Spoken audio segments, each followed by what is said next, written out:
Hello friends, welcome to the career maker. आप सभी के लिए बिहार के इतिहास एवं संस्कृति से संबंधित बार बार पूछे जाने वाले सभी प्रश्नों का मास्टर वीडियो का भाग 1 लेके आए हैं, जो बिहार के सभी प्रतियोगिता परीक्षा के लिए महत्वपूर्ण है। यदि आप मेरे चैनल पर पहली बार विजिट कर रहे हैं तो सब्सक्राइब एंड बेल आइकन को दबा दें ताकि हर वीडियो का नोटिफिकेशन पहले आप तक पहुँचे। अब चलते हैं प्रश्न की ओर। आप सब इस वीडियो के अंत तक जरूर बने रहिएगा। चलते हैं क्वेश्चन नंबर 1 करा। प्राचीन बिहार के इतिहास के जानकारी का मुख्य स्रोत क्या था?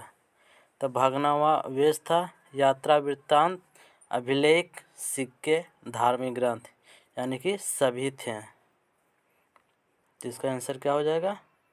ऑप्शन नंबर डी, जो कि करेक्ट है। नेक्स्ट क्वेश्चन करा। प्राचीन पाटलिपुत्र के संबंध में जानकारी के स्रोत है तो किससे था? भग्नावशेष, यात्रा वृत्तांत, धार्मिक ग्रंथ, यानी कि उपयुक्त सभी सही है। नेक्स्ट क्वेश्चन करा। बिहार में मौर्यकालीन अभिलेख प्राप्त हुए हैं तो किस किस से हुआ है? तो लौरिया अरेराजा से हुआ है, लौरिया नंदनगढ़ से हुआ है, और सासाराम से हुआ है, और रामपुरवा से हुआ है, यानी कि option number C is correct. Ashoka का लघु शिलालेख का प्राप्त हुआ है तो कहाँ से हुआ है? तो सहसा राम से हुआ है। नेक्स्ट क्वेश्चन करा। बिहार से प्राप्त मौर्यकालीन अभिलेखों की भाषा है तो क्या भाषा था? तो प्राकृत भाषा था। बिहार से प्राप्त मौर्यकालीन अभिलेखों की लिपि है तो क्या लिपि थी? तो ब्राह्मी लिपि। Next question. बिहार में मौर्यकालीन अभिलेख किस स्थान से प्राप्त नहीं हुआ था? तो पाटलिपुत्र से नहीं प्राप्त हुआ था। मौर्यकालीन स्थापत्य कला के साक्ष्य प्राप्त हुए हैं तो कहाँ से हुए थे? तो पाटलिपुत्र से, बराबर से, राजगीर से, यानी कि उपयुक्त सभी सही हो जाएंगे। बिहार में गढ़वालों के आधिपत्य का प्रमाण मिलता है तो क्या चीज़ से मिलता है? तो मनेर तापपत्र से मिलता है। Next question. बिहार के किस तुर्क राजवंश के अभिलेख प्राप्त हुए हैं? तो तुगलक वंश से। बिहार के किस क्षेत्र के संबंध में बसाते नूल उन्स एक मूल्यवान स्रोत है? तो तिरहुत हो जाएगा। बिहार आने वाला महत्वपूर्ण चीनी यात्री का नाम है तो फाहियान, युआनचुआंग, इत्सिंग, यानी कि उपयुक्त सभी हो जाएंगे। Next question. मुगल में बिहार आने वाला प्रथम विदेशी यात्री कौन था? तो मुल्ला तकिया था। निम्नलिखित यूरोपीय यात्रियों में कौन बिहार नहीं आया था? तो कौन नहीं आया था? तो फ्रांसवाय बर्नियर नहीं आया था। बहारिस्तान गैबी किसकी रचना है? तो किसकी रचना? तो मिर्जा नाथन की। Next question. मीरतुल अहवाल किसकी रचना है? तो मुल्ला बहबानी की। मध्यकालीन मिथिला के इतिहास के स्रोत में महत्वपूर्ण है तो कीर्तिलता, कीर्ति पताका, वर्ण रत्नाकर, यानी कि प्रयुक्त सभी सही हो जाएगा। बिहार में धातु प्रस्तर युगीन अवशेष मिले हैं तो कहाँ से मिले? यानी चिरान जो छपरा में, चेचर, वैशाली एवं सोनपुर से, मनेर से, यानी कि उपयुक्त सभी सही हो जाएंगे। Next question. बिहार में मौर्यकालीन अभिलेख मिले हैं, कहाँ से मिले हैं? तो लौरिया अरेराजा चंपारण में, लौरिया नंदनगढ़ चंपारण से, रामपुरवा जो चंपारण में है, उपयुक्त सभी सही है।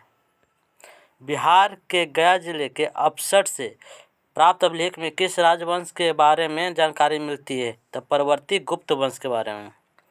बिहार प्रांत के आरा से प्राप्त देवबरनाका लेख तथा शाहपुर एवं मंदर बांका से प्राप्त लेखों में जानकारी मिलती है तो परवर्ती गुप्त वंश के बारे में। देवबर्क के अभिलेख में परवर्ती गुप्त शासक देवगुप्त, विष्णुगुप्त एवं जीवित गुप्त द्वितीय का नाम मिलता है। नेक्स्ट क्वेश्चन करा। पाल शासकों के बारे में जानकारी मिलती है देवपाल के मुंगेर अभिलेख से, नारायण पाल का भागलपुर ताम्रपाषाण अभिलेख से भी मिलता है, महिपाल प्रथम के नालंदा एवं मुजफ्फर अभिलेख से मिलता है, यानी कि उपयुक्त सभी से सही है। बिहार के लिए सर्वाधिक प्राचीन साहित्य स्रोत है तो कौन सा हो जाएगा? अथर्ववेद। Next question. बिहार में स्थित महाजनपदों के बारे में जानकारी मिलती है तो अंगुत्तर निकाय से। नालंदा के सराय टीला में उत्खनन से प्राप्त हुआ है तो पाल काल का बौद्ध विहार। बौद्ध साहित्य विनय पिटक एवं दीघ निकाय से जानकारी मिलती है तो किसकी जानकारी मिलती है? तो मगध के राजतंत्र, वैशाली के गणतंत्र के बारे में, मौर्योत्तर बिहार के बारे में, यानी कि दोनों सही हो जाएगा। Next question. बिहार में बड़े पैमाने पर उत्खनन कार्य करवाने वाला तथा कई प्राचीन स्थलों की खोज करने वाले पुरातात्विक थे तो कनिंघम थे। नालंदा में स्थित बड़ा गांव नालंदा बिहार का पता किसने लगाया था तो कनिंघम ने, यानी कि वहाँ से 2 अभिलेख भी मिले हैं जिन पर नालंदा का नाम उत्कीर्ण है। बिहार शरीफ में कुमारगुप्त प्रथम स्कंदगुप्त का प्रसिद्ध स्तंभ भी प्राप्त हुआ। कनिंघम ने बोध गया में के मंदिर को भी खोजा था। नेक्स्ट क्वेश्चन, पुरातात्विक कनिंघम ने बिहार की खोज की यानी कि केसरिया स्तूप चंपारण में, लौरिया अरेराज का अशोक स्तंभ, बसाठ के अवशेषों के आधार पर वैशाली के प्राचीन स्थल प्रयुक्त सभी। विदेह के राजा जनक ने निष्क या स्वर्ण का सतनाम उपहार में दिए, यह कहाँ वर्णित है तो बृहदारण्यक उपनिषद में। बिहार से प्राप्त मौर्य अभिलेखों की लिपि है तो क्या है, इनमें से कोई नहीं, ब्राह्मी लिपि है। क्या हो जाएगा, ब्राह्मी लिपि होता है। बिहार से प्राप्त पहला द्विभाषीय अभिलेख किस मध्यकालीन शासक से संबंधित है तो शेरशाह से। वह पहला मुगल शासक कौन था जिसका अभिलेख बिहार में मिले हैं तो अकबर। बौद्ध धार्मिक साहित्य में कौन ग्रंथ प्राचीन बिहार के इतिहास के संबंध में जानकारी का स्रोत है तो दीघ निकाय से। सियर उल मुख्तारिन की रचना किसने की थी तो गुलाम हुसैन तबतबाई ने। नेक्स्ट क्वेश्चन, नेक्स्ट कि मध्यकालीन बिहार से संबंधित इन स्रोतों को सही सुमेलित करें तो रियाज उस्ताद तालीन किससे संबंधित था तो गुलाम हुसैन सलीम से। तारीख़ शेरशाही ते अब्बास सरवानी से। वाक़ियात मुश्तिका किससे है तो रिजकुल्हा से। अफसनाए शाह तो अफसनाए शाह क्या हो जाएगा शेख कबीर से। बसाती नुल उन्स किससे हो जाएगा तो ईद खान से, यानी कि option number B is correct. Next question, Mulla Bahani यात्री थे, कहाँ के थे तो ईरान के थे, यानी कि मुल्ला बहानी के यात्री वृत्तांत से आधुनिक बिहार के बारे में जानकारी मिलती है।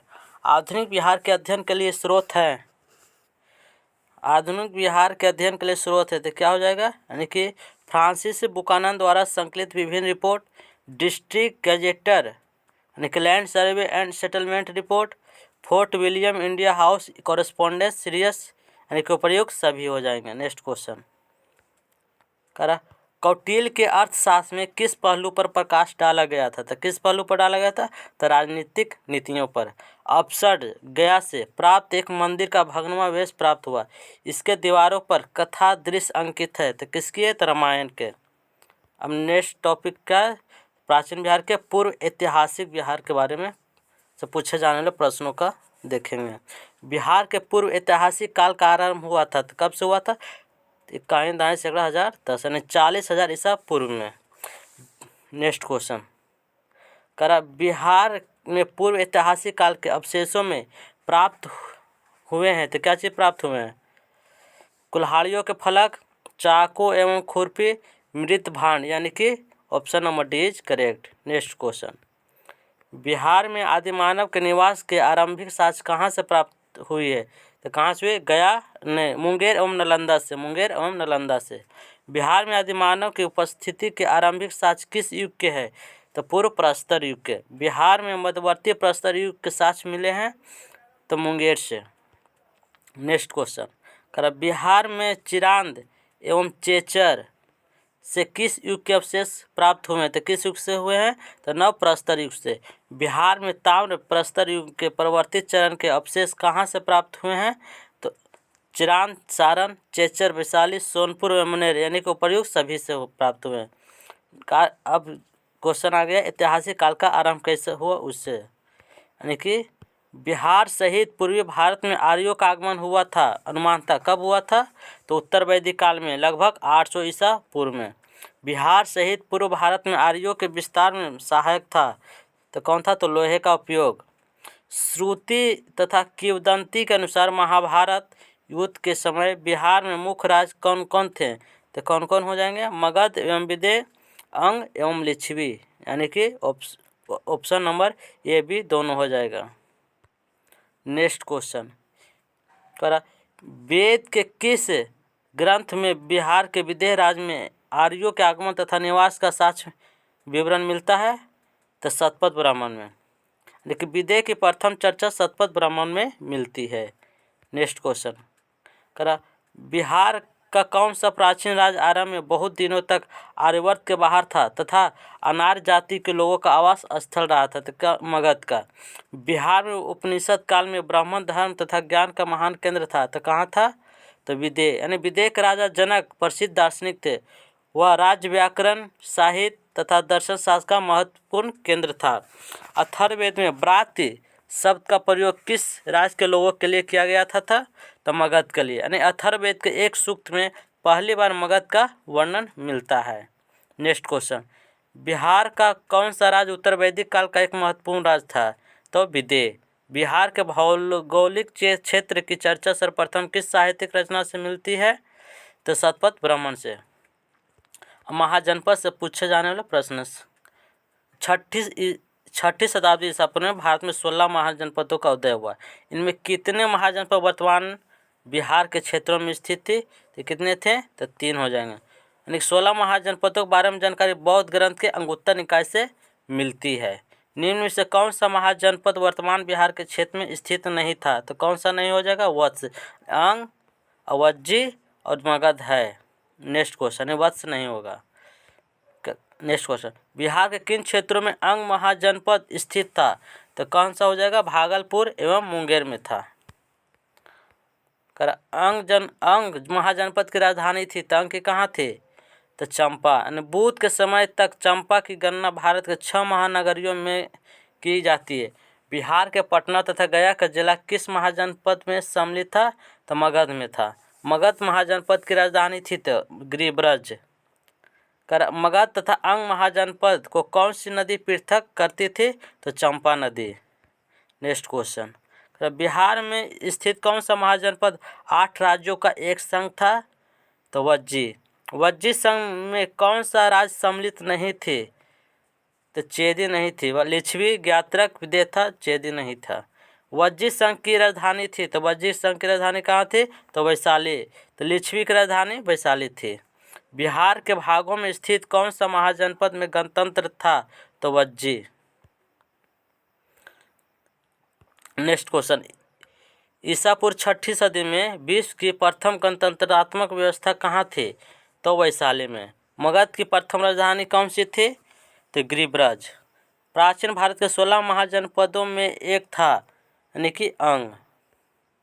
नेक्स्ट क्वेश्चन महाजनपद युग में पावापुरी किसकी राजधानी थी?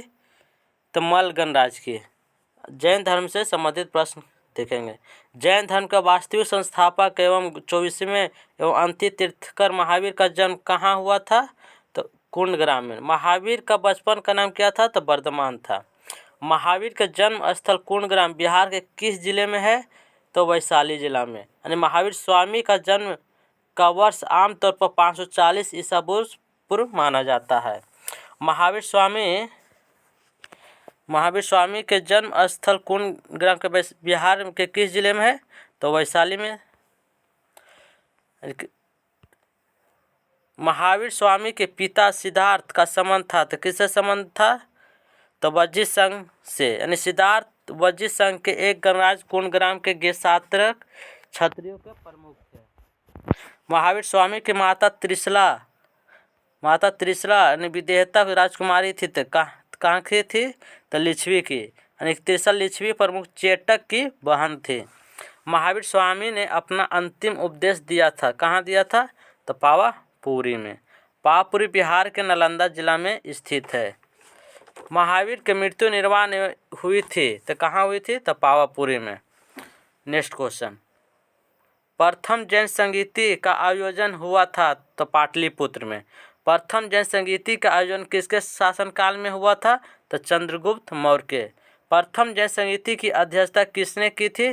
तो स्थूलभद्र ने। नेक्स्ट क्वेश्चन, प्रथम जैन संगीति का आयोजन पाटलिपुत्र में हुआ था, जिसमें कार्य हुए। तो क्या हुआ था? जैन धर्म के महत्वपूर्ण 12 अंगों का प्रणयन किया गया एवं जैन धर्म के 2 भागों ने श्वेतांबर और दिगंबर में विभाजन हुआ था। जैन धर्म के 12वें तीर्थकर वसुपूज की जन्म स्थली थी। कहाँ थी? तो चंपा। अब बौद्ध धर्म से पूछे जाने वाले प्रश्नों को देखेंगे। बौद्ध धर्म के संस्थापक गौतम बुद्ध ने गृह त्याग के उपरांत सर्वप्रथम गए थे तो कहाँ गए थे? तो वैशाली के समीप अलार कलार के आश्रम में। गौतम बुद्ध को कहाँ कौंडिन्य एवं 5 ब्राह्मण मिले थे? तो उरुवेला बोध गया में। नेक्स्ट क्वेश्चन, गौतम बुद्ध को ज्ञान प्राप्त हुआ था तो बोध गया में। गौतम बुद्ध को किस नदी के किनारे ज्ञान की प्राप्ति हुई थी? तो निरंजना। उन्हें ज्ञान की प्राप्ति बोध गया में निरंजना नदी के किनारे एक पीपल वृक्ष के नीचे हुई थी। नेक्स्ट क्वेश्चन, राजगृह में आयोजित प्रथम बौद्ध संगीति में कौन से कार्य हुए थे? यानी कि बुद्ध की शिक्षाओं का संकलन सूत एवं विनय पिटक में हुआ था। यानी प्रथम बौद्ध संगीति का आयोजन 483 ईस्वी में हुआ था। किसके काल में हुआ था? तो अजातशत्रु के काल में हुआ था। नेक्स्ट क्वेश्चन, द्वितीय बौद्ध संगीति का आयोजन वैशाली में हुआ। इसमें किए गए कार्य थे तो क्या कार्य था? बौद्ध धर्म के 2 भागों यानी स्थावी महासंघिका के रूप में विभाजित हुआ था। जो द्वितीय बौद्ध संगीति का आयोजन 383 ईस्वी पूर्व में हुआ था। नेक्स्ट क्वेश्चन, तृतीय बौद्ध संगीति का आयोजन पाटलिपुत्र में हुआ। कहाँ हुआ था? पाटलिपुत्र। इसमें किए गए कार्य क्या थे? कुछ कठोर नियम बनाए गए थे तथा अभिधम्म पिटक का संकलन हुआ था। निम्नलिखित में किस नगर से महात्मा बुद्ध का घनिष्ठ संबंध रहा है? तो किस कहाँ से रहा? बोध गया से भी, राजगीर, वैशाली यानी कि उपर्युक्त सभी जगह से। महात्मा बुद्ध ने पाटलिपुत्र के विनाश के कारणों की भविष्यवाणी की थी। उनमें से सम्मिलित थे बाढ़ से, अग्नि से, आंतरिक कलह से यानी कि सभी से थे। नेक्स्ट क्वेश्चन, बोध गया में महाबोधि मंदिर बनवाया गया था जहाँ गौतम बुद्ध को ज्ञान प्राप्त हुआ था। Option number B is correct. प्रसिद्ध बौद्ध सारिपुत्र का जन्म हुआ था तो नालंदा में। अब मगध साम्राज्य का उत्थान से संबंधित सभी प्रश्न देखेंगे। प्राचीन भारत में साम्राज्य की शुरुआत और विकास का श्रेय दिया जाता है तो मगध को। मगध राज्य की आरंभिक राजधानी थी तो कहाँ थी? तो गिरिब्रज। गिरिब्रज कहाँ? तो राजगीर पहाड़ियों से घिरी हुई थी। नेक्स्ट क्वेश्चन, महाभारत तथा पुराणों के अनुसार मगध का सर्वप्रथम राजवंश था यानी बृहद्रथ वंश था। बृहद्रथ राजवंश जरासंध के पिता बृहद्रथ से आरंभ होता है। मगध जनपद का संस्थापक था कौन था? बृहद्रथ तथा जरासंध। मगध साम्राज्य का वास्तविक संस्थापक था तो वास्तविक बिंबिसार। यानी बिंबिसार का शासनकाल 544 ईस्वी पूर्व से 493 ईस्वी पूर्व तक रहा। बिंबिसार एवं अजातशत्रु किस वंश के थे? तो किस वंश के हो जाएंगे? हर्यक वंश। बिंबिसार को श्रेनिक एवं अजातशत्रु को कुनिक भी कहा जाता है तथा बिंबिसार महात्मा बुद्ध का मित्र था।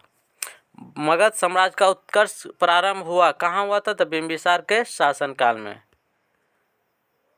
बिंबिसार ने किस राजकुमारी के साथ विवाह किया था? तो कौशल देवी से भी किया, चलना, खेमा यानी कि उपर्युक्त सभी से। बिंबिसार ने वैवाहिक संबंधों द्वारा अपनी स्थिति सुदृढ़ की। कौशल देवी कौशला की, खेमा पंजाब की तथा चलना बज्जी संघ की राजकुमारी थी। बिंबिसार ने ब्रह्मदत्त को पराजित कर कौन सा राज्य जीता था?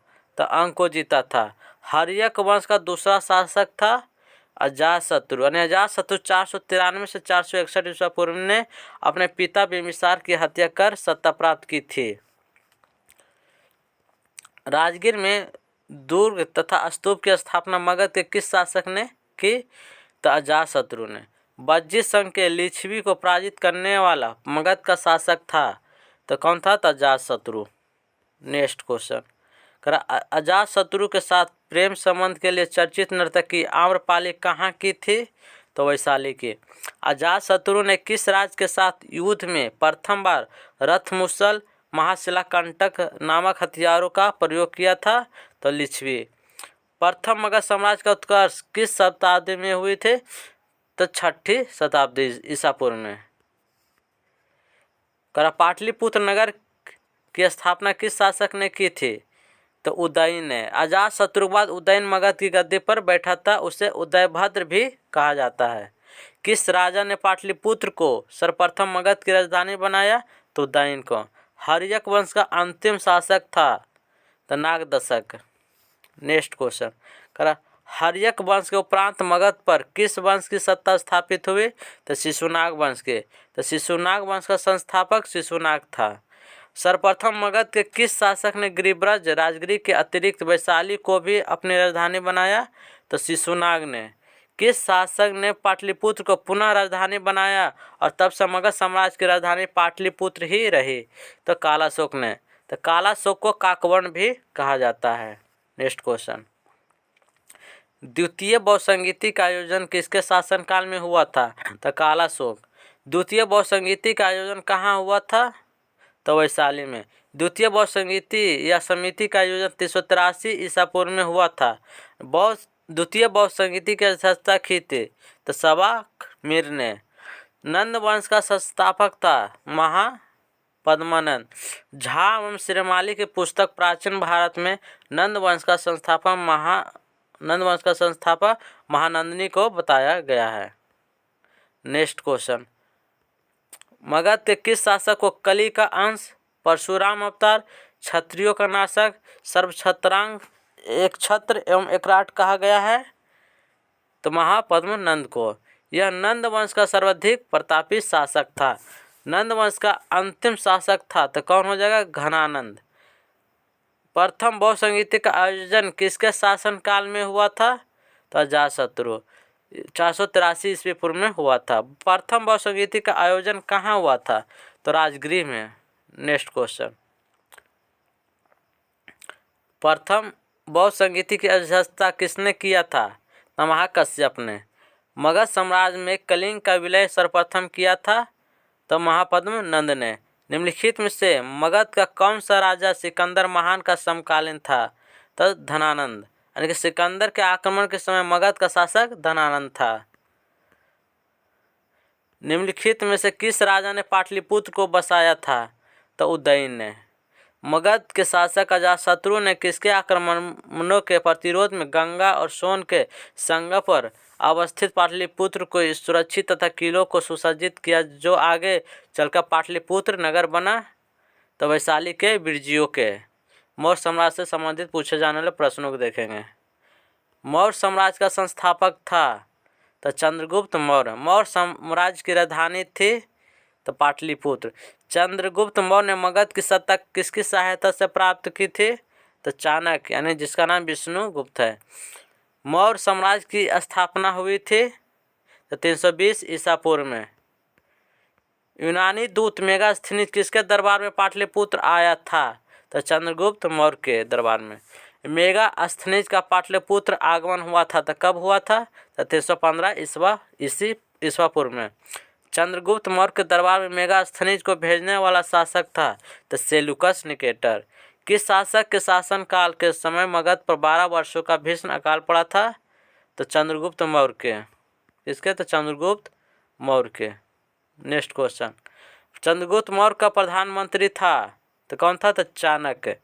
किससे मुक्ति दिलाने के कारण चंद्रगुप्त मौर्य को भारत का मुक्तिदाता कहा जाता है? तो यूनानियों से। वह स्रोत जिसमें पाटलिपुत्र के प्रशासन का वर्णन उपलब्ध है वह है इंडिका। इंडिका किसने लिखा? तो मेगास्थनीज ने। मेगास्थनीज ने। नंद वंश के पश्चात मगध पर किस राजवंश ने शासक किया था? तो मौर्य ने। मेगास्थनीज की पुस्तक का नाम क्या है? तो इंडिका। अर्थशास्त्र के लेखक है तो अर्थशास्त्र के लेखक कौटिल्य है। तो कौटिल्य का अन्य नाम क्या था? चाणक्य और विष्णुगुप्त। नेक्स्ट क्वेश्चन, पाटलिपुत्र की शासन व्यवस्था का विस्तृत वर्णन किस विदेशी यात्री के वृत्तांत में मिलता है? तो मेगास्थनीज। चंद्रगुप्त मौर्य के उपरांत मौर्य साम्राज्य का शासक बना तो बिंदुसार। किस मौर्य शासक के दरबार में आजीवक भविष्यवक्ता पिंगल वत्स रहता था? तो बिंदुसार के। पिंगल वत्स ने अशोक के बारे में भविष्यवाणी की थी कि वह महान राजा बनेगा। नेक्स्ट क्वेश्चन, अशोक द्वारा अपने पड़ोसियों के साथ मैत्रीपूर्ण संबंधों का उल्लेख मिलता है तो शिलालेख 13वें शिलालेख में। तृतीय बहुसंगीति का आयोजन किसके शासनकाल में हुआ था? तो अशोक के शासनकाल में हुआ था। तृतीय बहुसंगीति की अध्यक्षता किसने की थी? तो मोगली पुत्र तिस्त ने की थी। तृतीय बहुसंगीति का आयोजन कहाँ हुआ था? तो पाटलिपुत्र में। तृतीय बहुसंगीति का आयोजन कब हुआ था? तो 251 ईसा पूर्व में। किस मौर्य शासक ने कलिंग पर विजय प्राप्त की थी? तो अशोक। किस युद्ध में हुई भारी तबाही, जान माल की हानि को देखकर अशोक का हृदय परिवर्तन हुआ और उसने युद्ध नीति त्याग कर धर्म नीति की घोषणा की थी? तो कलिंग युद्ध में।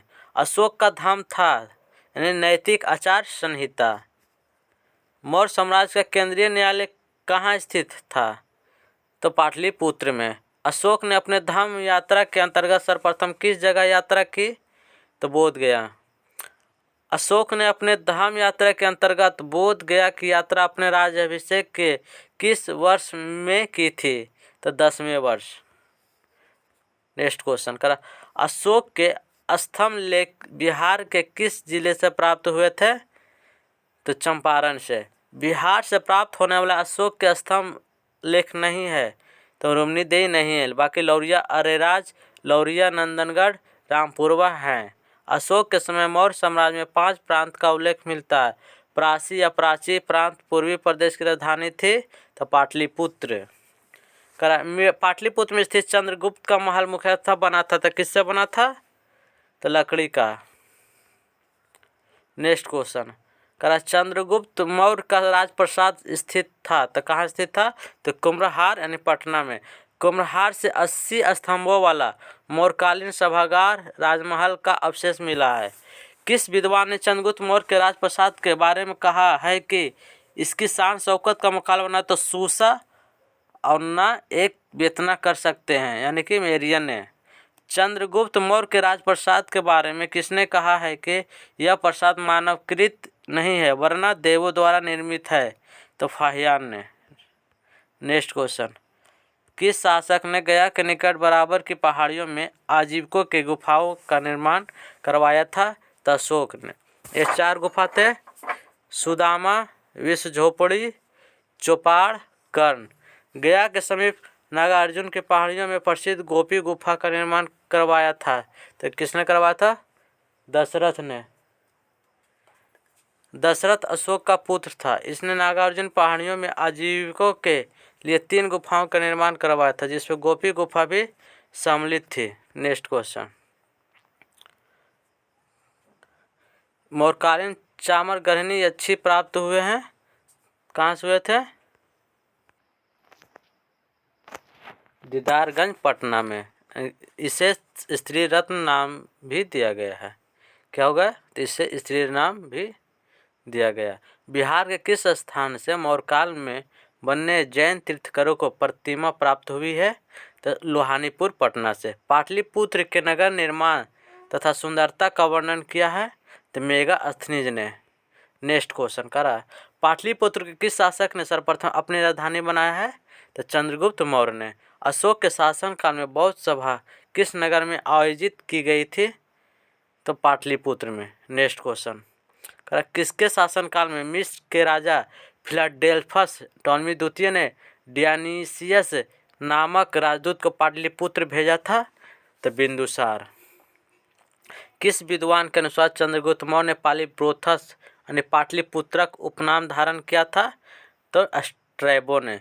यूनानी दूत डिमोलिकिस का आगमन मगध के किस शासक के दरबार में हुआ?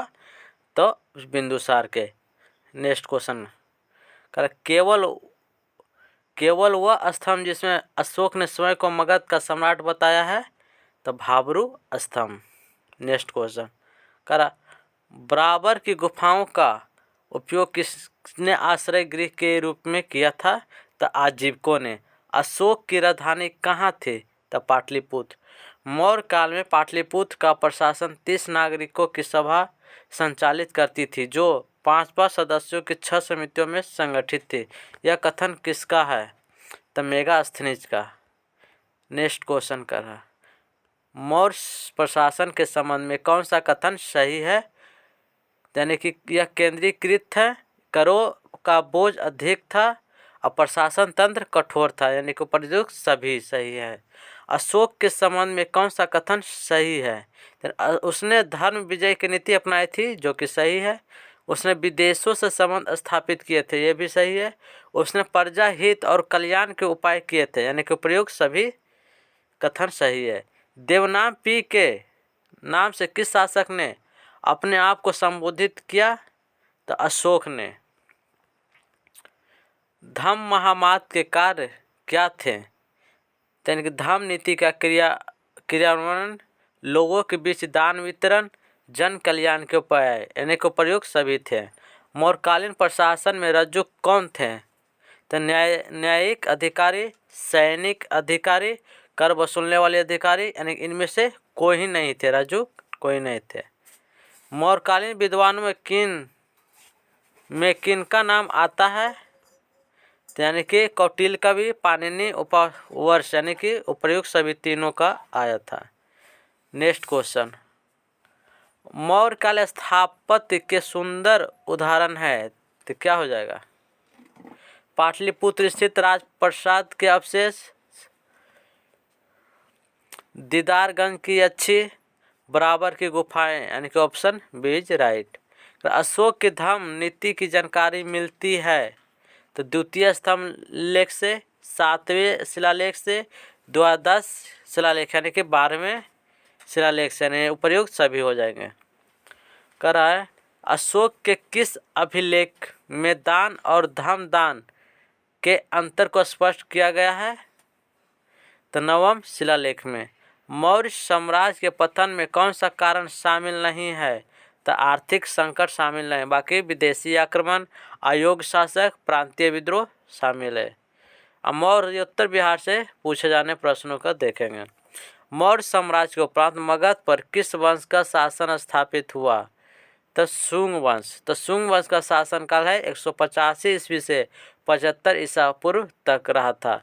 शुंग वंश का शासक था तो कौन था? तो पुष्यमित्र शुंग, जिसका शासनकाल 185 ईसा पूर्व से 149 ईसा पूर्व तक रहा था। किस शुंग शासक ने पाटलिपुत्र में स्थित कुक्कुट राम विहार को 3 बार नष्ट करवाने का प्रयत्न किया था? तो पुष्यमित्र ने ब्राह्मण धर्म का पुनरुद्धार तथा बौद्धों के साथ उत्पीड़क और आक्रामक व्यवहार किया था। नेक्स्ट क्वेश्चन, करा पाटलिपुत्र पर यवन डेमेट्रियस का आक्रमण किस वंश के शासन के समय हुआ? तो किसका था? शुंग वंश के। पाटलिपुत्र पर डेमेट्रियस का आक्रमण हुआ था, कब हुआ था? तो 185 ईसा पूर्व में। मगध पर प्रथम ब्राह्मण राज स्थापित किया था, तो पुष्यमित्र ने। शुंग वंश के पतन के बाद मगध पर किस वंश का शासन स्थापित हुआ था? तो कण्व वंश का, यानी 75 ईसा पूर्व से 30 ईसा पूर्व तक रहा था। कण्व वंश का संस्थापक था तो कौन था? वसुदेव। शुंग वंश का अंतिम शासक देवभूमि की हत्या कर उसके सचिव वसुदेव ने मगध के कण्व वंश के नींव डाले। कण्व वंश की सत्ता समाप्त की तो आंध्र सातवाहनों ने। नेक्स्ट क्वेश्चन, कण्व वंश के उपरांत पाटलिपुत्र पर कुछ समय के लिए किस वंश के राजियों ने शासन किया? तो मित्र वंश ने। शुंग कला के उत्कृष्ट नमूने बिहार के किस स्थान से प्राप्त होते हैं? तो बोध गया। कनिष्क ने पाटलिपुत्र के किस बौद्ध विद्वान को अपने दरबार में प्रश्रय दिया था? तो अश्वघोष। कनिष्क पाटलिपुत्र के राजा को बुरी तरह परास्त किया तथा हर्जाने के रूप में वहाँ से अश्वघोष बुद्ध का भिक्षा पात्र तथा एक अद्भुत मुर्गा ले गया था। नेक्स्ट क्वेश्चन, मगध पर शासन करने वाले राजवंश का सही क्रम तो क्या हो जाएगा? हसीना माशुक। इसका ट्रिक है हसीना माशुक। हस्यहर्यक वंश, शिशुनाग वंश के बाद नंद वंश, मौर्य वंश, शुंग वंश, कण्व वंश, यानी कौन हो जाएगा? Option number C is correct. Next question, करा शुंग वंश की राजधानी थी तो कहाँ थे? पाटलिपुत्र। कण्व वंश की राजधानी थी तो कहाँ थी? तो पाटलिपुत्र। नेक्स्ट क्वेश्चन, कलिंग शासक खारवेल ने मगध पर आक्रमण किया था। तो कब किया था? 1ली शताब्दी ईसा पूर्व के अंत में। कलिंग नरेश खारवेल ने कहाँ से कीमती उपहार प्राप्त किया था? तो अंग एवं मगध से। उपहारों में जीन की प्रतिमा तथा पदचिन्ह शामिल है। कुषाण साम्राज्य के पतन के उपरांत संभवतः मगध पर शासन रहा। तो किसका था? लिच्छवियों का। यानी कुछ इतिहासकारों के अनुसार मगध पर शक मुरुंडों का नियंत्रण हो गया था। नेक्स्ट क्वेश्चन, गार्गी संहिता में पाटलिपुत्र पर यवनों का आक्रमण का उल्लेख है। यह आक्रमण किसके शासनकाल में हुआ था? तो पुष्यमित्र शुंग के। सुप्रसिद्ध बौद्ध विद्वान अश्वघोष को प्रश्रय देने वाला शासक था। तो कनिष्क थे। अब गुप्तकालीन बिहार से संबंधित प्रश्न देखेंगे। चंद्रगुप्त प्रथम का राज्याभिषेक हुआ था। तो कहाँ हुआ था? तो पाटलिपुत्र में। चंद्रगुप्त के पाटलिपुत्र में राज्याभिषेक और गुप्त वंश की स्थापना का वर्ष था। तो 320 ईस्वी में। किस शासक ने वैशाली के लिच्छवी राजकुमारी कुमार देवी से विवाह किया था?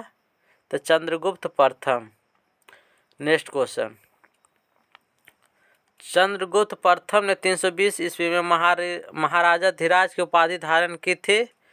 तो पाटलिपुत्र में। यानी 320 ईस्वी में चंद्रगुप्त में गुप्त वंश यानी गुप्त संवत का भी प्रचलन किया गया था। किस शासक ने स्वयं को लिच्छवी दोहित्र कहा था? तो समुद्रगुप्त ने। बिहार में गुप्त शक्ति के संगठन का श्रेय दिया जाता। किसे दिया जाता? चंद्रगुप्त द्वितीय को। गुप्त साम्राज्य की राजधानी थी। तो कहाँ थी? तो पाटलिपुत्र। नेक्स्ट क्वेश्चन, किस शासक से श्रीलंका के राजा मेघवर्मन ने गया में एक बौद्ध मठ स्थापित करने की अनुमति मांगी थी? तो समुद्रगुप्त। नालंदा विश्वविद्यालय का स्थापना का युग है। तो गुप्त काल में हुआ था। नालंदा विश्वविद्यालय का संस्थापक था कौन? तो कुमार गुप्त। नेक्स्ट क्वेश्चन, बोध गया के महाबोधि मंदिर का स्थापना हुई थी। किसके समय हुए थे? तो गुप्त काल में। चीनी यात्री फाहियान कितने समय तक पाटलिपुत्र में रहा था? तो 3 साल। चंद्रगुप्त द्वितीय के शासनकाल में फाहियान भारत भ्रमण पर आया था। इसका उद्देश्य बौद्ध पांडुलिपियों प्राप्त करना था। आर्यभट्ट का संबंध किस नगर से था? तो किस नगर से था? तो पाटलिपुत्र से। नेक्स्ट क्वेश्चन, गुप्त काल की एक सुंदर कार्तिकेय की मूर्ति किस जिले में प्राप्त हुई थी? तो शाहाबाद से। बिहार में 7.5 फीट ऊंची बुद्धदेव की एक पीतल की मूर्ति प्राप्त हुई है। तो सुल्तानगंज से। राजगीर के मणिनाग मंदिर में पत्थर पर खोदे हुए गणेश, विष्णु तथा नाग नागिनों के चित्र है। यह किस काल के हैं? तो गुप्त काल के। राजगीर में स्थित जरासंध की बैठक का निर्माण किस काल में हुआ माना जाता था? तो गुप्त काल में। तीरभुक्ति आधुनिक दरभंगा का राज्यपाल था। तो गोविंद गुप्त थे। यानी गोविंद गुप्त चंद्रगुप्त द्वितीय का छोटा पुत्र था। बिहार में बौद्ध बिहार का प्राचीनतम केंद्र था। तो नालंदा। नालंदा विश्वविद्यालय किस लिए प्रसिद्ध था? तो बौद्ध धर्म दर्शन के लिए। नेक्स्ट क्वेश्चन, नालंदा में अवस्थित भारतीय विश्वविद्यालयों में फाहियान किसके शासनकाल के दौरान आया था? तो चंद्रगुप्त विक्रमादित्य। नेक्स्ट क्वेश्चन, किसने यह वर्णन किया है कि मध्य भारत के सभी देशों में मगध देश में सर्वाधिक नगर थे? धनपतियों ने यहाँ चिकित्सालय बनवाए थे जहाँ रोगियों को मुफ्त भोजन तथा दवाइयाँ दी जाती थी। तो फाहियान ने। गुप्त संवत का आरंभ होता है कब होता है? तो 320 ईस्वी में। निम्नलिखित शासकों में से किसे भारत का नेपोलियन कहा जाता है? तो समुद्रगुप्त को। नेक्स्ट क्वेश्चन, सौराष्ट्र और मालवा क्षेत्र के विजय किस गुप्त सम्राट ने की? तो चंद्रगुप्त द्वितीय, जिसे विक्रमादित्य भी कहते हैं। प्रयाग प्रशस्ति का रचयिता कौन था? तो हरिसेन। किस गुप्त सम्राट ने दक्षिण भारत में सफल सैनिक अभियान किए? तो समुद्रगुप्त। नेक्स्ट क्वेश्चन, प्रयाग प्रशस्ति में किस सम्राट के विजय अभियानों की चर्चा है? यानी समुद्रगुप्त की। गुप्त साम्राज्य के पतन के क्या कारण थे? तो क्या कारण हो जाएगा?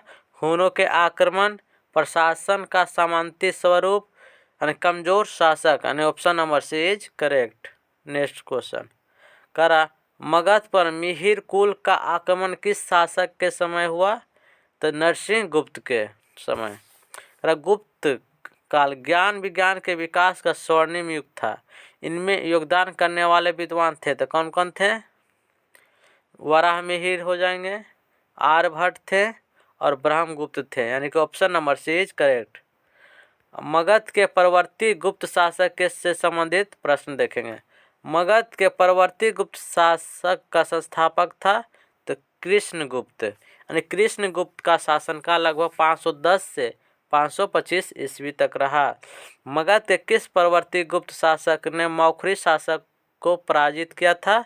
तो कुमारगुप्त तृतीय को। मौखरी शासक ने किसे परास्त कर मगध के अधिकांश भाग को जीत लिया था? तो दामोदर गुप्त को।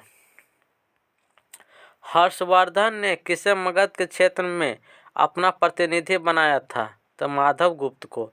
हर्षवर्धन की मृत्यु उपरांत बिहार के कुछ क्षेत्रों में कुछ समय के लिए तिब्बत की संप्रभुता स्थापित हो गई थी, जिसका अंत किया था आदित्य सेन ने। बिहार के किसी स्थानीय शासक अर्जुन ने चीनी यात्रियों को क्षति पहुंचाई थी। प्रतिशोध में तिब्बत और नेपाल की सेनाओं ने बिहार पर आक्रमण किया था। मगध नेक्स्ट क्वेश्चन करा मगध के किस परवर्ती गुप्त शासक ने अश्वमेध यज्ञ का आयोजन किया था? तो आदित्य सेन ने। मगध के परवर्ती गुप्त वंश का अंतिम शासक था, तो अंतिम शासक कौन था? जीवित गुप्त द्वितीय थे, यानी कि कनौज के शासक ने जीवित गुप्त द्वितीय की हत्या कर इस वंश का अंत कर दिया था। मगध के किस परवर्ती गुप्त शासक को असंख्य शत्रुओं का विजेता कहा गया है? तो कृष्णगुप्त को। यह विद्वानों द्वारा सदा घिरा रहता था। नेक्स्ट क्वेश्चन करम मगध के परवर्ती गुप्त शासक और उसके उपाधियों को सुमेलित कीजिए, यानी कि हर्षगुप्त। तो हर्षगुप्त क्या हो जाएगा? तो वीर योद्धा उपाधि दिए थे। कुमारगुप्त क्या हो जाएंगे? तो महाराजा धीराज की उपाधि धारण किए थे। जीवित गुप्त क्या हो जाएंगे? राजाओं में सिरमौर, यानी कि क्षितिज चूड़ामणि। आदित्य सेन क्या हो जाएंगे? परम भट्टाकार महाराजा धीराज। नेक्स्ट क्वेश्चन कर मगध के किस परवर्ती गुप्त सम्राट के बारे में कहा गया है कि उसने समुद्र तट तथा हिमालय के शत्रुओं को जीता था? तो जीवित गुप्त के। हर्षवर्धन के मृत्यु के बाद मगध के अंतर्गत एक विस्तृत साम्राज्य स्थापित करने वाला प्रथम शासक था तो आदित्य सेन। मगध के किस परवर्ती गुप्त सम्राट के शासनकाल में चीनी राजदूत वांग हुआन से भारत की यात्रा की थी? तो आदित्य सेन। नेक्स्ट क्वेश्चन कर मगध के परवर्ती गुप्त शासकों का सही क्रम है, तो सही क्रम क्या हो जाएगा? कृष्णगुप्त, हर्षगुप्त, जीवित गुप्त, कुमारगुप्त, दामोदर गुप्त, महासेन गुप्त, Devagupta, Madhava Gupta, Aditya Sena. Option number B is correct. Next question करा अब आ गया गुप्तोत्तर युग और बिहार के बारे में से संबंधित प्रश्न पूछे जाने को देखेंगे। चीनी यात्री ईत्सिंग बिहार का भ्रमण किया, लगभग कब किया था? तो 673 ईस्वी में। ईत्सिंग ने लगभग 675 ईस्वी से लगातार 10 वर्षों तक नालंदा विश्वविद्यालय में शिक्षा प्राप्त की। हर्षवर्धन के समय में बिहार राज्य में कौन सा विश्वविद्यालय प्रसिद्ध था? तो नालंदा। नेक्स्ट क्वेश्चन करा चीनी यात्री ह्वेनसांग ने किस विश्वविद्यालय के अध्ययन किया था? तो नालंदा में। यानी ह्वेनसांग ने नालंदा विश्वविद्यालय में 635 से 640 यानी 5 वर्षों तक अध्ययन किया था। ह्वेनसांग ने पाटलिपुत्र की यात्रा किस वर्ष की थी? तो 635 में, सन 635 में। कर बोध गया के महाबोधि वृक्ष को क्षति पहुंचाने वाला शासक था तो शशांक बंगाल का शासक था जो क्रूर एवं धर्म अंध था। अब पालकालीन बिहार से संबंधित प्रश्न देखेंगे। पाल वंश के संस्थापक कौन थे? तो गोपाल थे। गोपाल का शासनकाल 750 से 770 ईस्वी तक रहा। विक्रमशिला विश्वविद्यालय का संस्थापक कौन था? तो धर्मपाल का शासनकाल 770 से 810 ईस्वी तक रहा। करा विक्रमशिला विश्वविद्यालय की स्थापना किस वंश के शासक ने किया था? तो पाल वंश। कर आधुनिक बिहार के किस जिले में विक्रमशिला विश्वविद्यालय स्थित था? तो भागलपुर। यह भागलपुर यानी कि पाथार घाट में स्थित था। नालंदा महाविहार को आर्थिक अनुदान देने वाला शासक था तो कौन था? हर्ष, धर्मपाल एवं देवपाल थे। नेक्स्ट क्वेश्चन, कर मुंगेर जो कि बिहार को अपनी राजधानी बनाने वाला पाल शासक था? तो देवपाल। पाल शासकों द्वारा बौद्ध धर्म के किस संप्रदाय को विशेष प्रोत्साहन दिया गया था? तो महायान को। किस शासक के काल में शैलेंद्र वंश के शासक ने नालंदा में एक बौद्ध मठ का स्थापना करवाया था? तो देवपाल। इसके लिए देवपाल ने 5 गांव दान के रूप में दिया था, 5 गांव।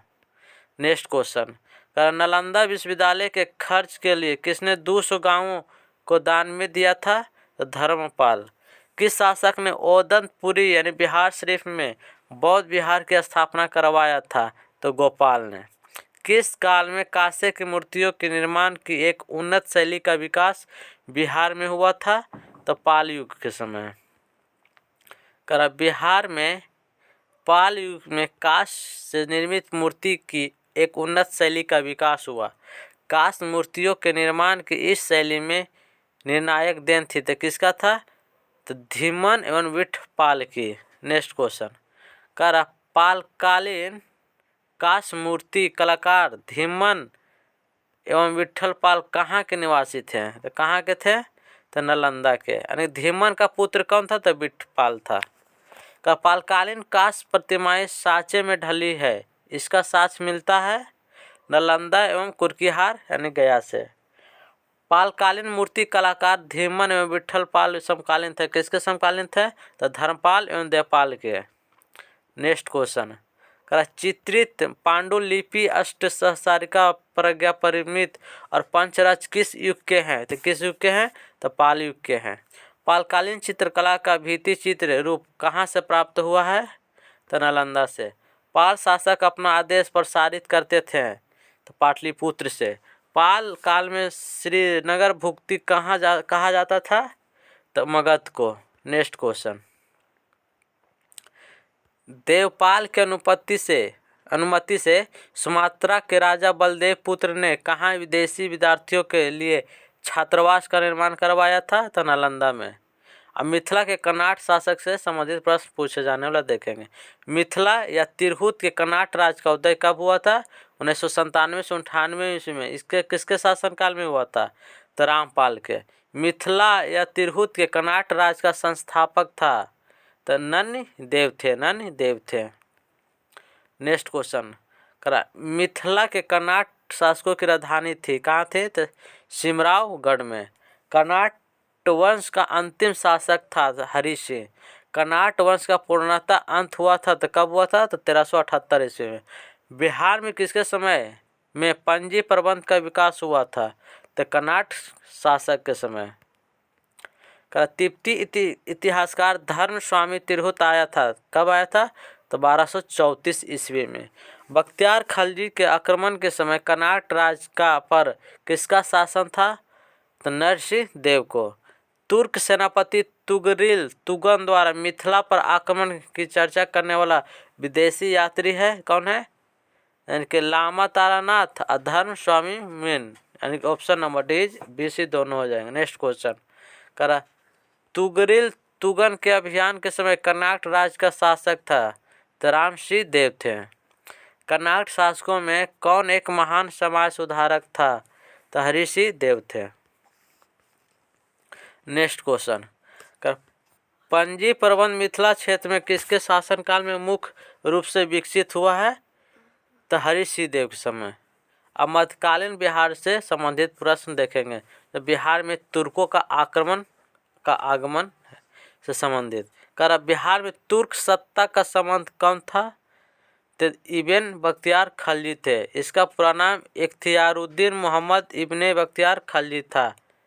नेक्स्ट क्वेश्चन, कर बख्तियार खलजी कि बिहार में पहली महत्वपूर्ण विजय थी तो क्या थी? बिहार शरीफ, उदयपुर की। उसने बिहार शरीफ पर विजय 1198 में प्राप्त की थी। अब बख्तियारपुर नामक शहर की स्थापना बख्तियार खलजी ने करवाया।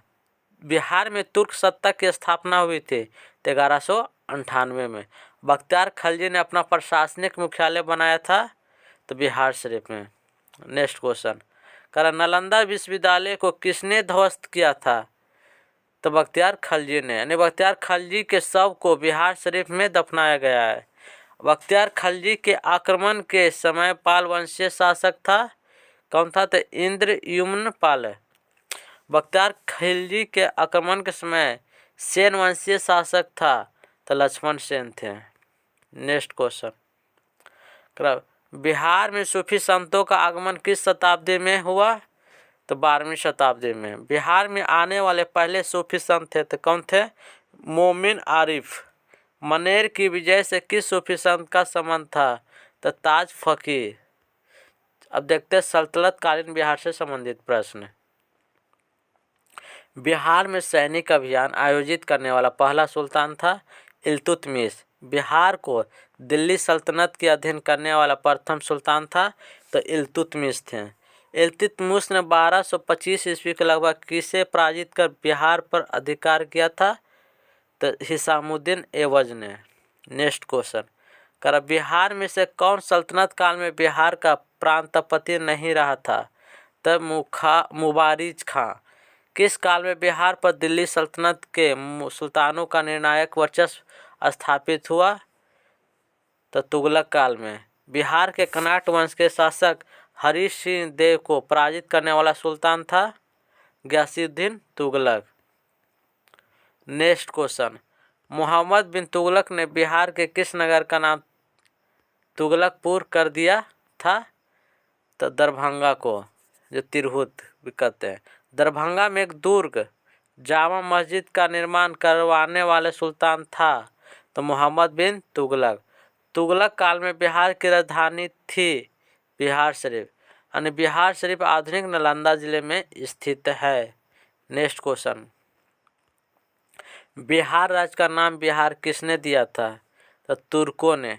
इस क्षेत्र में बौद्ध बिहारों की संख्या अधिक थी अतः इन्होंने इसे बिहारों का प्रदेश कहा। बिहार राज्य का नाम बिहार के किस काल में पड़ा? तो तुगलक। मलिक इब्राहिम या मलिक बया बिहार प्रशासक किस काल में था? तो तुगलक काल में। मलिक इब्राहिम बिहार के महत्वपूर्ण प्रशासकों में एक था। नेक्स्ट क्वेश्चन, बिहार के तुगलक काल के सर्वाधिक महत्वपूर्ण प्रशासक मलिक इब्राहिम या मलिक बया का मकबरा है तो बिहार शरीफ में। बिहार के प्रसिद्ध संत शेख अहमद चिरपोश से भेंट किस सुल्तान ने किया था? तो फिरोज तुगलक ने। फिरोज तुगलक का फारसी अभिलेख मिलता है किससे? तो बिहार शरीफ से मिलता है। नेक्स्ट क्वेश्चन, उत्तर बिहार के कर्नाटक शासकों का अंत किस सुल्तान के द्वारा हुआ? तो गयासुद्दीन तुगलक से, यानी मोहम्मद तुगलक के काल में तिरहुत का क्षेत्र सल्तनत काल में मिला लिया। 14वीं सदी में तिरहुत में फिरोज ने किस वंश का शासन आरंभ करवाया था? तो वैनवार वंश का। तिरहुत के किस वैनवार वंश के शासक के छत्र छाया में प्रसिद्ध कवि विद्यापति ने अपने काव्य की रचना की? तो शिव सिंह।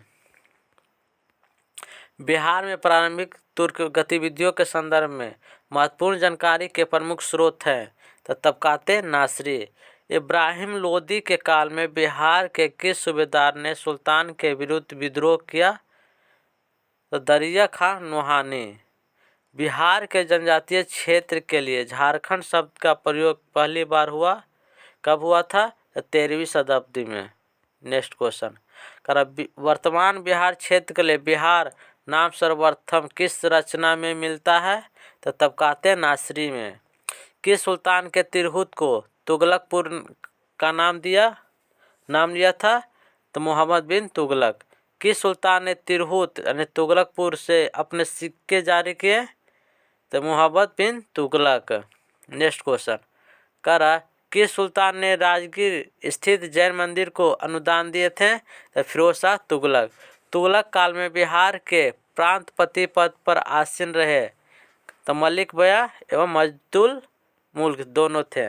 दिल्ली के किस सुल्तान ने बिहार में सैनिक अभियान कर मुंगेर तक अपना राज विस्तृत किया था? तो सिकंदर लोदी। नेक्स्ट क्वेश्चन, बख्तियार खलजी का बिहार में प्रथम पड़ाव कहाँ था? तो मनेर में।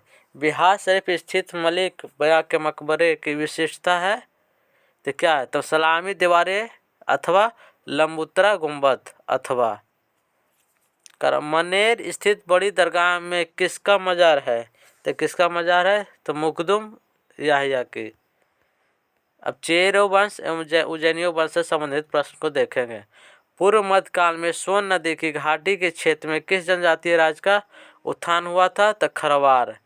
पाल सत्ता के पतन काल में मध्य बिहार में किस जनजाति ने अपना राज गठित किया? तो भार। 12वीं शताब्दी में पश्चिम बिहार, चंपारण और मुजफ्फरपुर में कौन सा राज संगठित हुआ? तो चेरो राज। चेरो राज का संघर्ष किन मुस्लिम राजवंशों के साथ हुआ था? तो तुगलक हो जाएगा, सूर और मुगल से होता है, यानी option number D is correct. Next question कर, दलपत शाही का संबंध किस राज से था? तो उज्जैनिया राज से। इससे हो जाएगा तो उज्जैनिया राज से। चेरो शासकों को शाहाबाद क्षेत्र से विस्थापित किया तो उज्जैनियों ने। शेर शाह ने मुगलों के विरुद्ध संघर्ष में किससे सहायता प्राप्त की थी? तो चेरो शासक से। बिहार पर राज करने वाला जनजातीय राजवंश था तो कौन था? चेरो वंश। पाल वंश के उपरांत चेरो वंश ने शाहाबाद, सारण, चंपारण एवं मुजफ्फरपुर के जिलों में अपनी सत्ता स्थापित किए थे।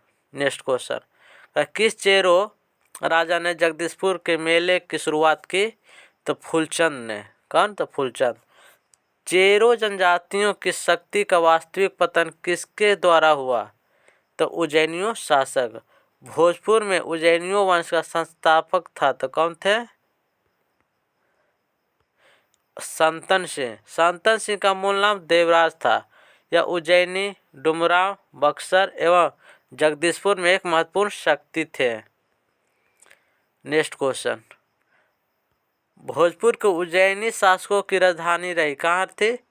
तो ढावा, बिहटा एवं बक्सर, यानी तीनों जगह उपयुक्त सभी जगह थे। नेक्स्ट क्वेश्चन, भोजपुर के उज्जैनी शासकों निम्न में से कौन नहीं थे? तो कौन नहीं थे?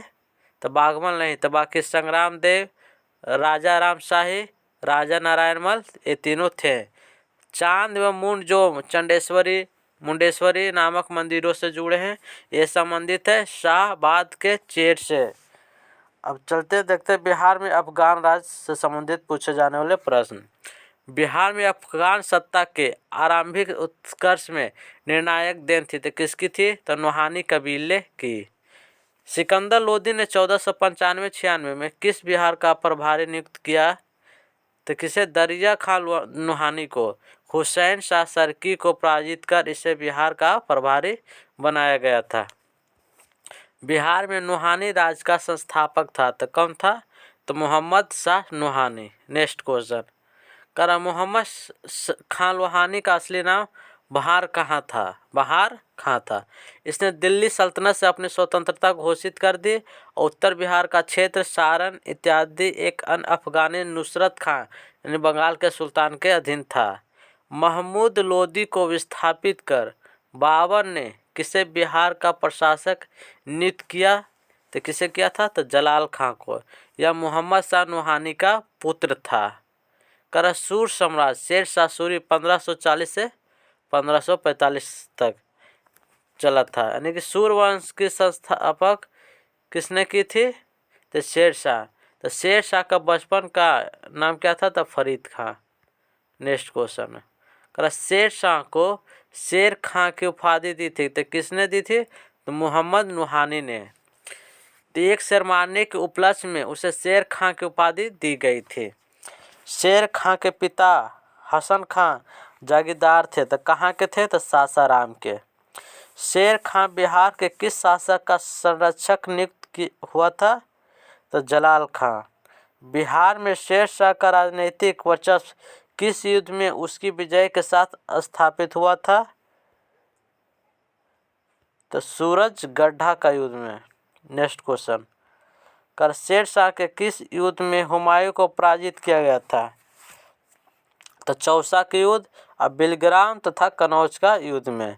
शेर शाह ने बिलग्राम अथवा कनौज के युद्ध में हुमायूं को पराजित कर स्वयं को दिल्ली का सुल्तान घोषित किया था। शेर शाह द्वारा पटना के नवनिर्माण का वर्णन किस रचना में मिलती है? तो तारीखे दाऊदी में। शेर शाह द्वारा अफगान राज्य की पुनर्स्थापना किस युद्ध के उपरांत हुई थी? तो कनौज या बिलग्राम का युद्ध में। नेक्स्ट क्वेश्चन, शेर शाह का प्रशासनिक प्रयोगशाला था तो कहाँ था? सहसारा में। बिहार का अंतिम अफगान शासक था दाऊद खां करारानी। नेक्स्ट क्वेश्चन, शेर शाह का मकबरा है तो शेर शाह का मकबरा कहाँ है? तो सासाराम में। शेर शाह का मकबरा अफगान स्थापत्य का सर्वश्रेष्ठ उदाहरण है।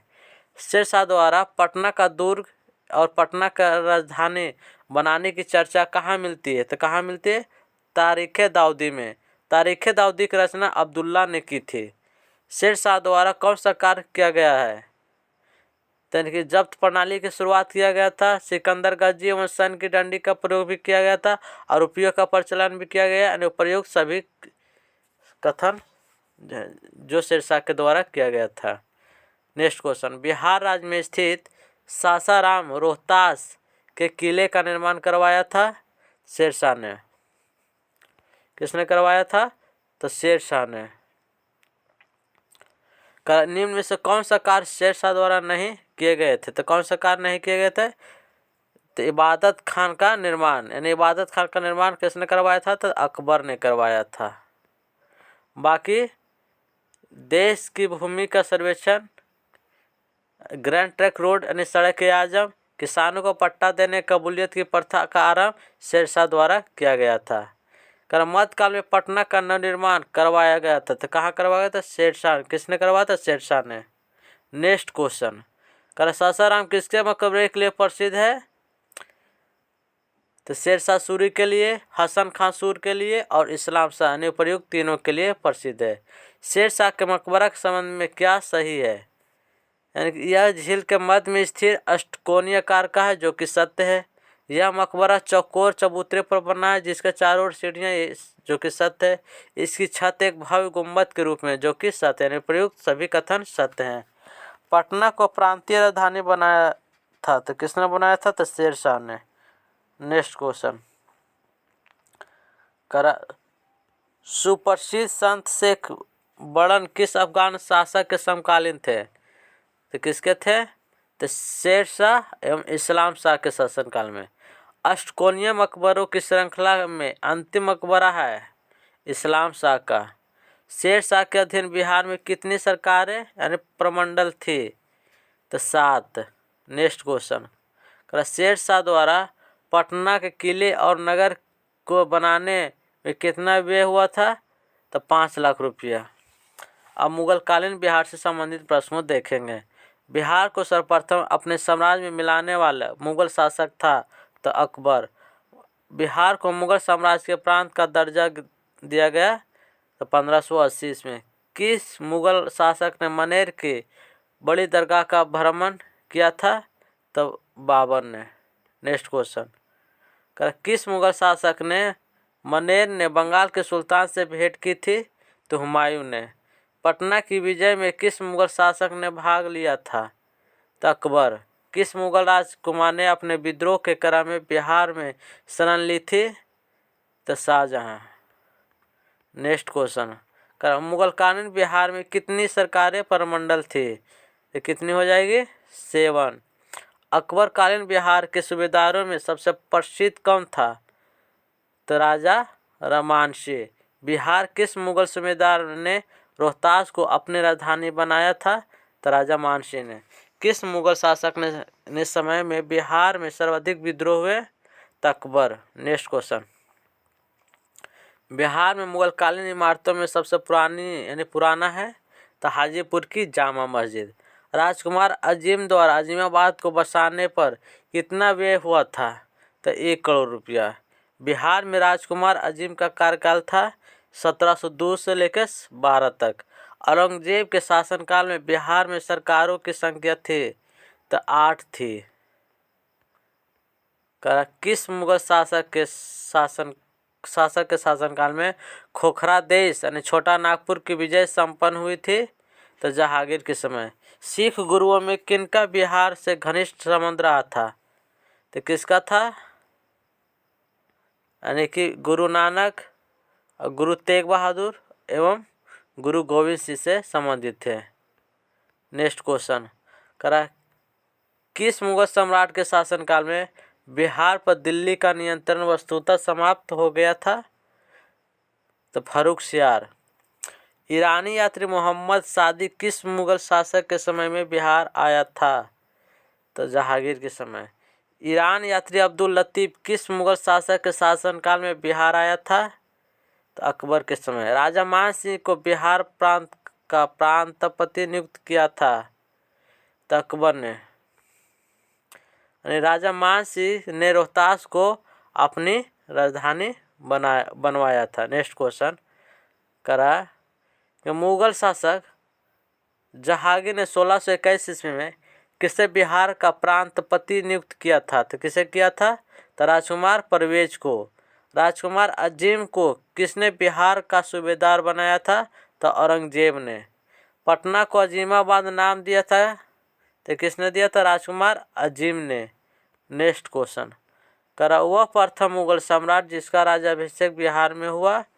तो फर्रुखसियार। किस मुगल शासक का राज्याभिषेक पटना में हुआ था? तो फर्रुखसियार को। किस मुगल शासक के काल में बिहार पर बंगाल के नवाबों का नियंत्रण स्थापित हुआ? तो बहादुर शाह प्रथम। मुगल प्रांत बनने के उपरांत बिहार का गवर्नर बना था तो कौन बना था? मिर्जा अजीज कोकल तास ने। बिहार यानी मुगलकानी बिहार का गवर्नर रहा तो कौन रहा था? शुजात खां, सैयद खां, मुकरब खां यानी उपर्युक्त सभी थे। बिहार में किस मुगल शासक का राज्याभिषेक अंग्रेजों के संरक्षण में हुआ? तो कौन हुआ था? शाह आलम द्वितीय। मुगल काल में बिहार का व्यापार किस महाद्वीप से होता था? यानी कि एशिया, अफ्रीका और यूरोप यानी प्रयुक्त सभी से होता था। नेक्स्ट क्वेश्चन, बिहार में मुगल स्थापत्य कला का सर्वश्रेष्ठ उदाहरण है तो क्या है? तो मनेर स्थित शाह दौलत का मकबरा। बिहार के मनेर में स्थित शाह दौलत का मकबरा बनवाया था तो इब्राहिम खां काकर ने। इससे जहांगीर के शासनकाल में बिहार के प्रांतपति इब्राहिम खां काकर ने बनवाया था। बिहार के मनेर में स्थित शाह दौलत का मकबरा के संबंध में क्या सही है? तो क्या सही है? यानी इसका निर्माण लाल पत्थर से हुआ जो कि सही है। इस पर अकबर के अधीन विकसित संश्लेषित शैली का प्रभाव है जो कि सत्य है, यानी प्रयुक्त दोनों कथन सत्य है।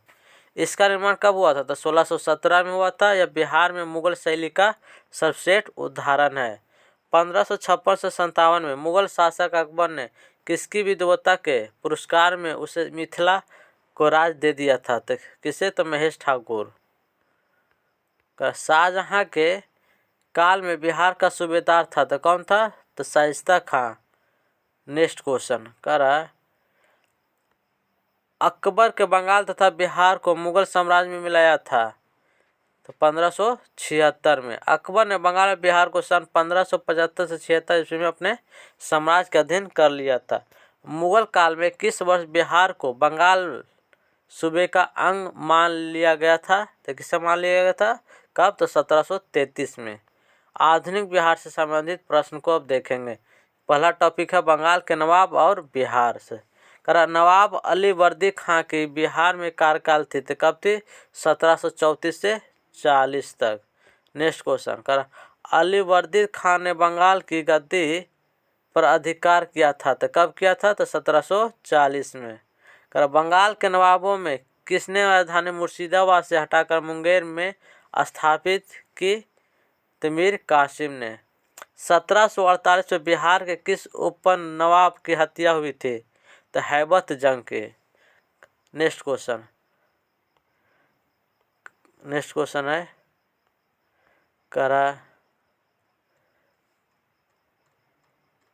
1748 में अलीवर्दी खान ने रानी सलाम के युद्ध में किसे पराजित किया था?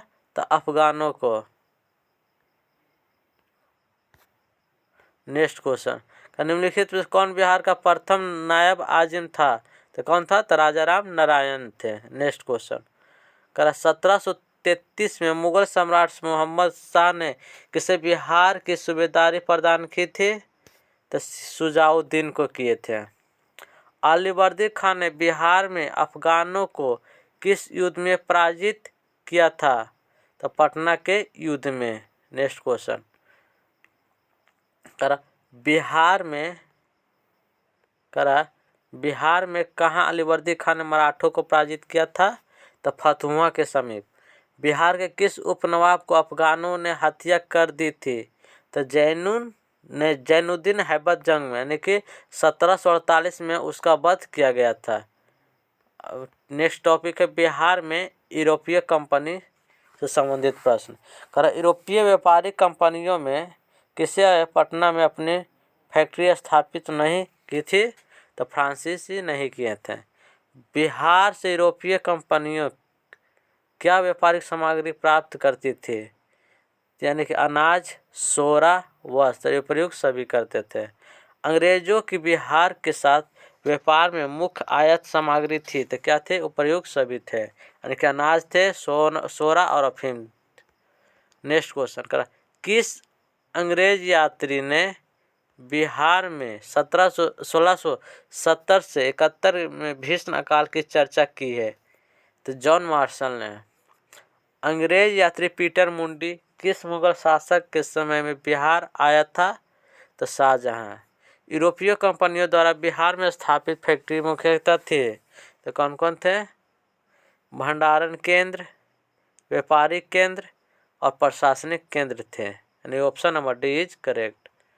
नेक्स्ट क्वेश्चन, अंग्रेजों ने पटना में अपनी फैक्ट्री किस मुगल शासक के शासनकाल में स्थापित की?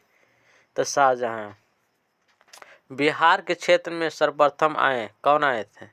तो पुर्तगाली।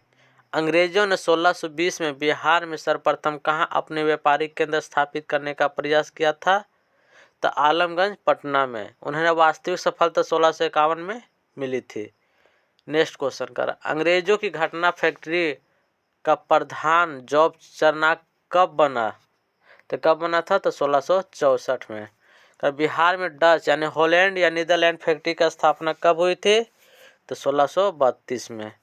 पटना सिटी में डेन लोगों ने अपनी फैक्ट्री कब स्थापित की थी? तो 1774 में। किस यात्री ने पटना को मुगल साम्राज्य का दूसरा सबसे बड़ा नगर तथा उत्तरी भारत का सबसे बड़ा व्यापारिक केंद्र बताया है?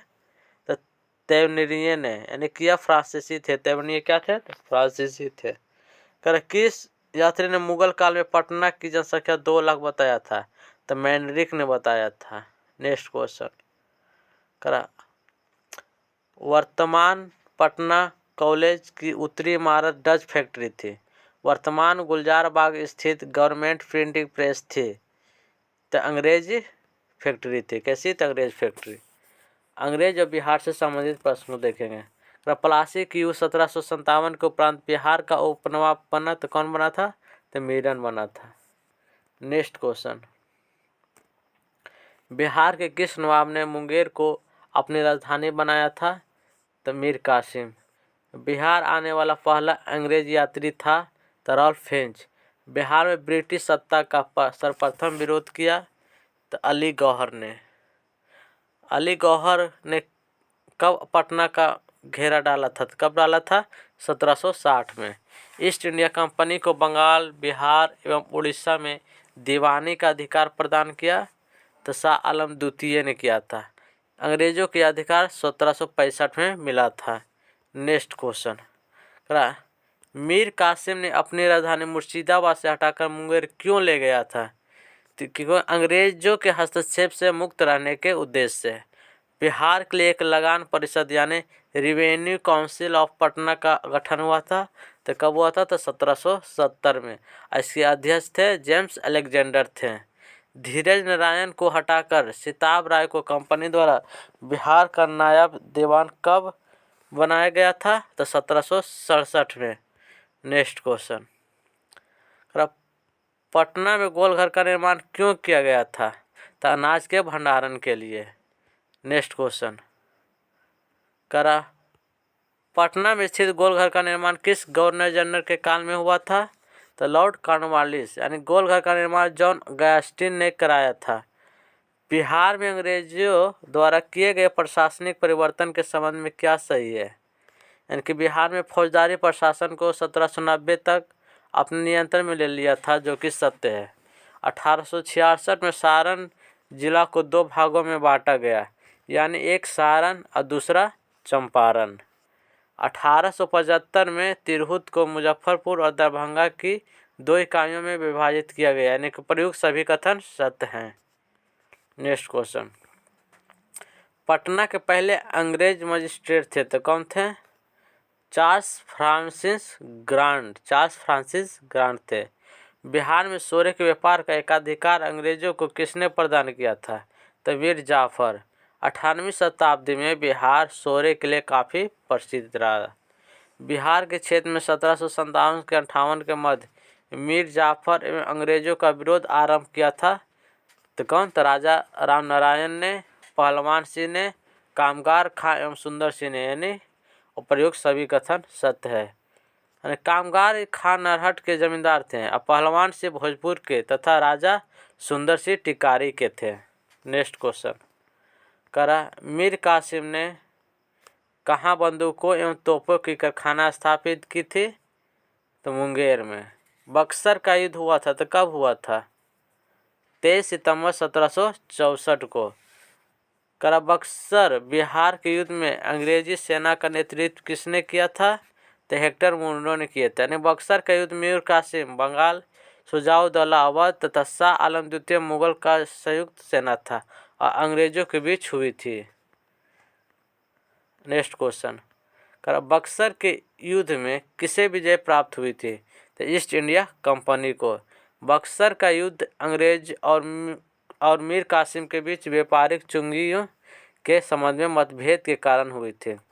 1781 ईस्वी में बिहार के पटना के आसपास के क्षेत्रों में हुए ब्रिटिश विरोधी संघर्ष में भाग लिया था, यानी कि इकबाल अली खां और नारायण सिंह दोनों ने भाग लिया था। हेस्टिंग ने इस विद्रोह का दमन किया था। किसने? तो हेस्टिंग। पटना नगर पर 24 जून 1763 को किसने अधिकार किया था? तो एलिस ने किया था। नेक्स्ट क्वेश्चन, निम्नलिखित में से किस भारतीय को रॉबर्ट क्लाइव ने बिहार का नायब दीवान नियुक्त किया था? तो सिताब राय को। 1763 ईस्वी में पटना स्थित अंग्रेजों की फैक्ट्री पर अधिकार किया था तो नवाब मीर कासिम ने। ब्रिटेन के राजा ने 1765 में एक फरमान द्वारा बंगाल, बिहार एवं उड़ीसा की दीवानी ईस्ट इंडिया कंपनी को कितने रुपये में दी थी? तो 26 लाख रुपये में। नेक्स्ट क्वेश्चन, अंग्रेजों को 1765 में बिहार, बंगाल, उड़ीसा की दीवानी उपलब्ध कराने में महत्वपूर्ण योगदान था तो नवाब मीरुद्दौला को। फ्रेंड्स, यदि ये वीडियो आप लोग को अच्छा लगा होगा तो अपने दोस्तों के साथ शेयर करें और यदि आप पहली बार इस चैनल पर हैं तो इस चैनल को सब्सक्राइब कर दें और बेल आइकन को दबा दें ताकि हर वीडियो का नोटिफिकेशन पहले आप तक पहुँचे।